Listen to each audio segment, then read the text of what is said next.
Abzanfo ya mama chia mama kwa bebra so mamuni amaudo biso nsamo ya kekesi ni anope ye bana ye de ba beso ha Sompa television so sauti enka obono ne afumantem ne mu a Sompa 98.9 FM ekutai mu se obono iso so a Sompa 90.7 FM ekutai mu anope na asantemantam ne mpota mu nyina Sompa 93.1 FM no asugu so awuti ensamo a ekotwi kobrema ko batani etwa krehinke ebo pata bibrisa paso chi wo mayimo ene akekese ni anope bebia wo bia ne yeba na yede ababesomo ensam ne dosom na poso ni Mampenina da John Dramani Mahama kantama dinsia wiabu aguso se free SHS no enya dia wo betwem ebekoso atena ho na wakwa ko pesika dia ba behyem ameso abamfaso ama omamu ni nyina na National Association of Graduate Teachers so no ere ya desre to mampenina da John Dramani Mahama ya saso ato abayi ne foforo so mbesre free SHS omre bia akwakoto Brazil jafo anim no ebeya wo mo entwentwen so ansa na senkomodie bi wachira wonma diansa na so mbegyatomo akwakojiatum and a West Africa Examination Council ye twenty afane say why kempenifo egusu esre se sempenifo amo musika wasi exams no ye nuanom nketwa no kokotre no kozibro ne kan se mark ne be din ene peso di nsunsanso no ababeto omamu ne nyina anim weni afoforo pi na yakekese ne sekasia bia wo bia no peye bane dia ababeso mu 21st clinic ya wo si ateke ntine no a twetwe wo no yetutu ase dia ma wo mo na aso ya sinema no peye bia wo bia ne yeba na ya ababeso mu yesisi ateke ntine no ye ntine no a efru sisim efa oto ase efa osire nim edekosi eye ejesa nanko komde kosi unantu de kosi unampono so no etimetwa ya ne bidi akwakohye dutuo ne duabonum ene ho mpempra wade abusianfo nya bibia ne yehunmu mu asemetoda odwani echa ya sabia ma doctor fo unya doctor fo ya de no omo ewo hunim de wo hu su ehunu a ya na ebo pa 21st clinic siatika de abusia yetu ase ede ama yomfidie o doctors were necessary omo abokui wo ya de no ho esa nyina ho a omo ebitutu ase de ama wo Sompa chade enfie miensa nie na Sompa FM ne Sompa TV ya bam na so afibia ne yesremu odwato am se emre afene kwawie yese ye nyanka ne abisia ne ekunafo no ya na mpempi yetwa wo no magya ya ne yenwene kura nko wo mo so kura na no nti na Sompa fie miensa ni a eja ye bam na so afibia ebela la sula la besremu no mo anyimani amfa hinta ya fe no so no ekwawie ye bio eno nti yesrew se de obenya bia emo anwa atade chese de ode madasani bia ejara chekire beba nanimu no eno ne yesrew se fo be kai hwan na yemfa ema enyanka no ebia na wode ne de opeso ye ni sika mobile money number no 0598 5598 020598 5598 02 dia beba Tarawan Media na se Blessed Foster Ebuzia unum ena no pay wo mo ebo mi chido maboma donti ama me vimu a bia wo bia na no pay yetimi abade ya ba beso mo medino ensasan na ya bo ma lebia boga enye brena finsem no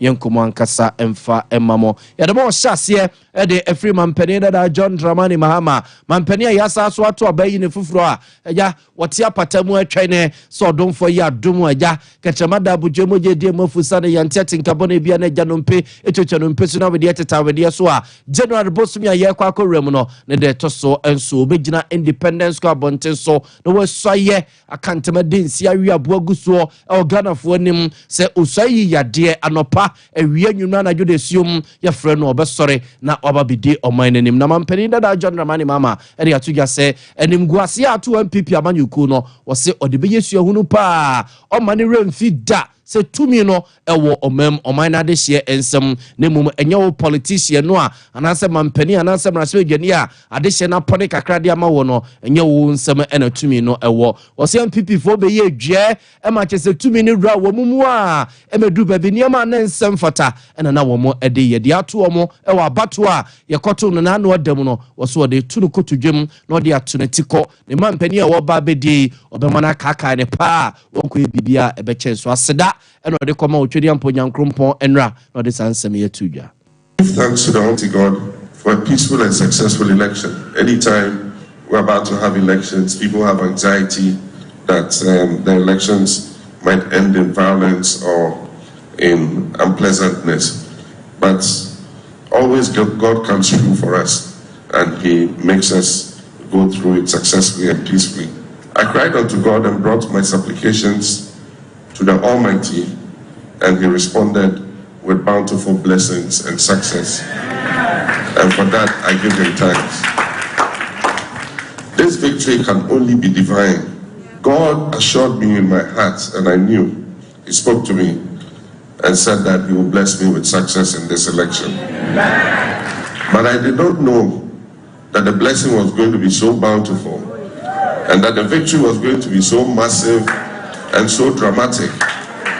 that I give Him all the thanks and blessing for what He has done, not only for me, but for the whole of Ghana. He has done good for Ghana because He has restored the sovereignty and the power of the people of Ghana. We've practiced democracy since 1992. With time, the political elite, and I'll say including myself, all of us who God has given the opportunity to lead this country, we have grown in arrogance and selfishness, and we have believed that the power that we wielded over the people belonged to us, ourselves, and did not recognize that it was God who gave it to us temporarily. So God has made us know that power belongs to the people. But when they have reached their limits, they will show you that real power belongs to them. And that is God who gives that power. And so, just as our colleagues in the MPP might be feeling very pained by their loss, it should serve as a lesson to those of us coming into government. Abzanfo nti we ye mampani da John Dramani Mahama Gunja de Sekonkro tija tanguma so prosro we dia yasa so ato abayi ne fufura wote apatamu atwane se obisaye na yete ne nken na eno akire wone radio station bi wo America bonten so edi nkomoye from Voice of America na ode ato wo manim wo mabusa ne se o matete se nipa binumu a wo ne party mu ora se teka ne mpanimfo pinu a ahyase o mudidi nkomo efa free SHS se betena ho se entena ho ena mampeni da John Dramani Mahama ekire se he so ene wudwabo mu kura no a free SHS no ebetena ho wo se de ha adwe ye se no ye se da nyi sika bia da ba bia ye kwa akotabire na ye de ababe wuro ma hyemu kina wo se no ne ade ha adwene na de oba be ye se oba be kaka nani a no wakire wiase nyina no akwa akopesika botene bia eno de ye twade ato wonum se free SHS ene de ba be siesie ne de awuram ne de aye ne ye sense MPP for wo mo esi eye no no mampedi dada John Dramani Mahama nsemni. Free SHS has come to stay, and it is not going anywhere. Nobody is going to scrap free SHS. What was said was political talk, and it was just political gimmickry. Free SHS is not going anywhere. We're going to maintain the policy.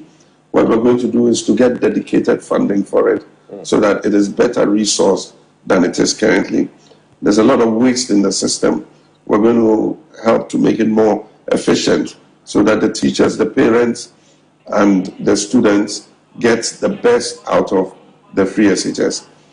We're going to look at the basic school level too, because we have focused on free SHS. We are abandoning the basic level. And so the basic level is becoming a major problem. Observe former Penida da John Dramani Mahama ni yetene ke free SHS hon koma na on a Voice of America for AD and na ochire mu se free SHS ndi aba betena si o obi bie ne ho no mo obetwem sa nkomo no a yete sese tekpene and this impenfo bi edidididie no e amanyosam no a ene bi omoda so wom na omo nanyane enti womani ena ama womo eke kasa ensem no eguso adem wo ngomasuam ene free SHS ho na National Association of Graduate Teachers ya etwanitia from se na gratifo esoso dia desre etoma mpenida da John Dramani Mahama ni mu se na bayi bei womo ebesrada se free SHS mra bi no a edam na sebejafo ni mu a womo abobo hu a entimi nsie eno mo agye atum no ombesre mpenida da John Dramani Mahama se wontwentwen so ansa na se nkomodie bi wa akira wone kyese amanfo ni wone ye wotwaka wongomasuo mu nyina soso no wone omo entoato adwene so adwene entoato adwene ansa na semrasbejafo no be koso edi hu nkomo no magye atum a wono mo akwakoje atum ora Angel Kabono ene yepene kwanchefo eda eye nagratiku nano nsem ene to be discussed for a while now,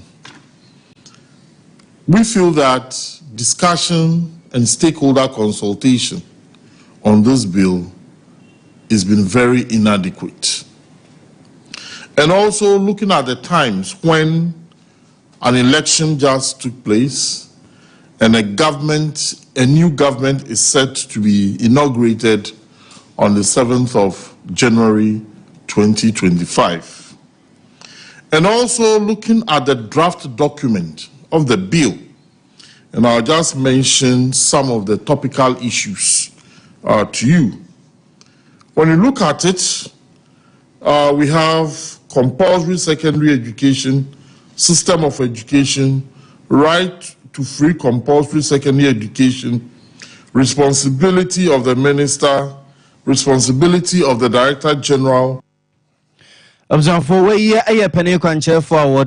a National Association of Graduate Teachers, Trinity Afghanis and Nagraticuna no Ra Angel Cabono and Yeteno and K. William Ra, Natchez one so Eden in Susie, Eba a de Afafree SHSM Ranoa, a dam Rasvija for Nimua, Rasvija Fuguswa, ye no hono, say Abanfu free bay, and Kebeye pa, say or more edebetuo, na say Janko Modibi Wechra, or more a diomufi, say, and Comano, or my and siasie and disabane pepe no hoko kwajitu a ense da emwama free SHS no into mpone eguso adem wo ngomasuam na West Africa Examination Council etwaniti from say wayekefo esrat na ya ehwe o man ngomasua ho nsensem so se omusika bi aba bedi wo mo nsem eka bi aba de wunum no so mo entua kakra mfa ma wo mpone ebi ama wunum a ebe den se wase exams ya na no yenuanom nketu no kokotworo ye no achechefo no create mama kempone mpese omo Edinson Sansono Ababetu Big Jasrede, Ra John Kapi, one Hernia man said in Como,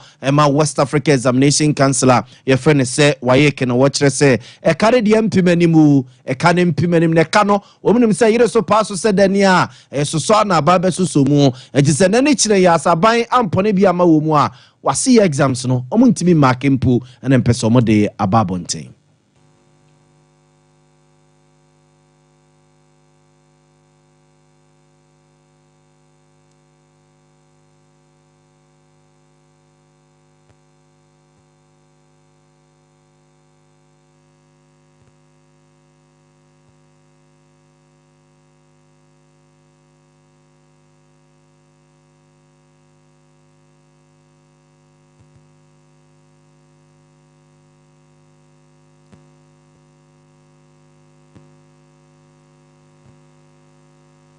For 118 million Ghana cedis. As we speak, no amount of money has been paid to us yet. We are still waiting for the Ministry of Education to release funds for us to be able to go ahead and fix those scanners. So obviously, this has thrown our work out of gear because we intended that by now would have been processing the results because. As you have mentioned earlier, the marking of the scripts is done. That is for the theory and the practical aspect of it. Now, the objective test component is what is outstanding because we've not been able to fix those machines. We thought that by the 19th of this month, all things being equal, we could release the results before the office would take its Christmas break. So far, we've enjoyed. For we a John Kapi one sheni amanside komama waye kedwuma no na ochechiri nsemu ede acheni yemfam mfringu mesuamum na yemfam nkwapom dinimo na anwa da ne beto dwase hyepete yade Cholera yi yese atiesim o manta hudu binom wo mayimo ene o konkra pompone mantam eko eye atoye mantam seseya kese yade na no hyepa nipa so afam awuo no enye asamketoa eno na wo atoye mantam seseya empenimfo omhwapom de no ho nsensem so ayene se ifri nekwe enadwo December bosom de tosu dunsia de kwa akosi ne yawada ne fiada so de ade omoba be yenyina se omoba be hyase na ne yakosi brene ka ne se eye vaccination no onomo ahyebia se wato e mantem se beyo na hyepete yade no enye nsem wato e mantem ne mo na enka omamu ne nyina oba pani a wono na eja eba no public health nsensem a oye abedi achire wo atoye mantem no mo Dr. Gifty Amugi na ocheche nsemu say de chire of the surge in the cases of cholera in the region, it has become very important that we vaccinate the populace. The reason is that the vaccination would improve or increase our immunity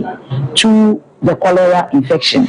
What we need now at this point is to drastically bring down the number of cases that we are getting for the cholera. I repeat that this is not the first line or the gold standard in controlling the cholera management or the cholera outbreak within the Observant we Dr. Gifty Amugi okwato emantem a penimpa be de akira o hwe public health nsensem eno no anana o cheche nsemu de akire hyepete yade kodida no a chese eje nsemu wato emantem no mu no nsese ya apomde adwumayefo ne a doctor fo aye anana oboboso kakra de akire ne yemfamo enko winiba bonten so na posi pani o winiba DSP Gabriel Cheyeboa na o sha dehia o winiba ne mpatam nyina bose bambo de omonya posifo ni omo amia mu pa ye ne nwensen so babo ne ata so no na enya de a bambo ho nsensem ebeje ne nsem ye boboye ho na odofo ya adoma ya kwakodi eburo nyen ene ya to abawi a na nipa bi ne modem reso omo nsem ye niema ensem fatai na DSP wosre se adehye ne nyi posifo ni na obi bia asoso no o chefa ne wafam de wose wo ye ne boama bambo ho nsensem sipisita no ye ne ne kire ya na posifo de womo aye de woso mo eye bia elections never be a bimu a report say never be anko ye the best say e mo bia fa na tension nsem e bia nipa ususu ni say odona okodi body do no bia na nyonwa na wakwa attack innocent person it's the best na say mo benya police no trust na cases bia o bia no report to ama police na masa assist police to investigate as a bia o be kan wa sem no o bia sem no to wa na o kwafe investigate apart from crime you need to avail yourself now what say asumasi any be somebody we Observant we DSP Gabriel Cheyeboa na yetene nka no ko wini babonte so mfisi mantemo a posi adwuma no wono ene da no se commander yemfa kase ne nkonko wie obono ene na half mantem ne mo na bono ahafo Catholic cooperative society for development wonum aye amamre ne amane a yekwesibro ne kan se mobile banking services abusua wonomo ebi ano na wonomo kire se ebeboa ema dwedie hu nsensematum na omo so a ade sei omo ene bono ahafo Catholic cooperative society for development edidwuma so no omo ho anhare wonomo pa emperimfo enchechirimu a omo ede ema yen kakra eni